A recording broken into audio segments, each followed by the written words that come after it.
നമസ്കാരം, അസ്കർ മുതവല്ലൂരാണ്.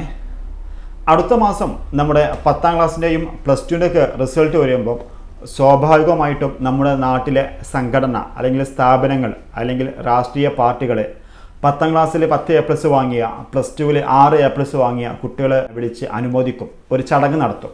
അത് എന്തിനാണെന്ന് ചോദിച്ചാൽ നമ്മുടെ നാട്ടിൽ മറ്റു സ്ഥാപനം നടത്തുന്നുണ്ട് അല്ലെങ്കിൽ മറ്റു സംഘടന നടത്തുന്നുണ്ട്, അതുകൊണ്ട് നമ്മൾ നടത്തണം എന്നതാണ് അല്ലേ. ഒരു പക്ഷേ ചില ആൾക്കാരൊക്കെ അങ്ങനെ നടത്താറുണ്ട്. അതോടൊപ്പം ആ ഒരു പരിപാടിയിൽ നമ്മൾ എന്ത് ചെയ്യും, ഒരു കരിയറിൻ്റെ മോട്ടിവേഷൻ ക്ലാസ് നമ്മൾ നടത്താറുണ്ട്. നമ്മൾ ചിന്തിക്കേണ്ടത്, ഇപ്പോൾ പ്ലസ് ടു കഴിഞ്ഞ കുട്ടികൾക്ക് നമ്മൾ കരിയറിൻ്റെ ഒരു ക്ലാസ് കൊടുക്കുകയാണ് എങ്കിൽ ഇന്ത്യയിൽ അറിയപ്പെടുന്ന ഒരുപാട് പ്രീമിയർ ഇൻസ്റ്റിറ്റ്യൂട്ടിലേക്കുള്ള പരീക്ഷയുടെ സമയം കഴിഞ്ഞിട്ടുണ്ട്, അല്ലെങ്കിൽ അതിന് അപ്ലൈ ചെയ്യേണ്ട സമയം കഴിഞ്ഞിട്ടുണ്ട്, അല്ലെങ്കിൽ പരീക്ഷ ചിലതൊക്കെ കഴിഞ്ഞിട്ടുണ്ട്.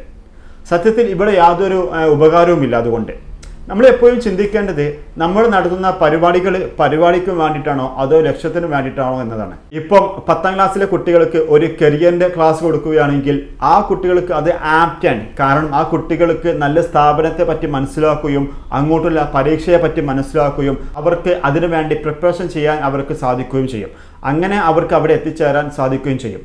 അപ്പം എപ്പോഴും നമ്മൾ ചിന്തിക്കേണ്ടത്, നമ്മൾ നടത്തുന്ന പരിപാടിക്ക് വേണ്ടിയിട്ടാണോ അതോ ലക്ഷ്യത്തിന് വേണ്ടിയിട്ടാണോ എന്നതാണ്. ലക്ഷ്യത്തിന് വേണ്ടിയിട്ടാണ് നമ്മൾ പരിപാടി നടത്തുന്നത് എങ്കിൽ അത് ആ കുട്ടിക്കും നമ്മുടെ നാടിനും നമ്മുടെ സംഘടനക്കും അതിനപ്പുറം നമ്മുടെ രാജ്യത്തിനും ഉപകാരപ്പെടുന്ന ഒരു പ്രവർത്തനമായിട്ട് ആ പ്രവർത്തനം മാറും. അപ്പോൾ എപ്പോഴും നമ്മൾ ചിന്തിക്കേണ്ടത്, നമ്മൾ നടത്തുന്ന പരിപാടിക്ക് വേണ്ടിയിട്ടാണോ അതോ ലക്ഷ്യത്തിന് വേണ്ടിയിട്ടാണോ. Thank you.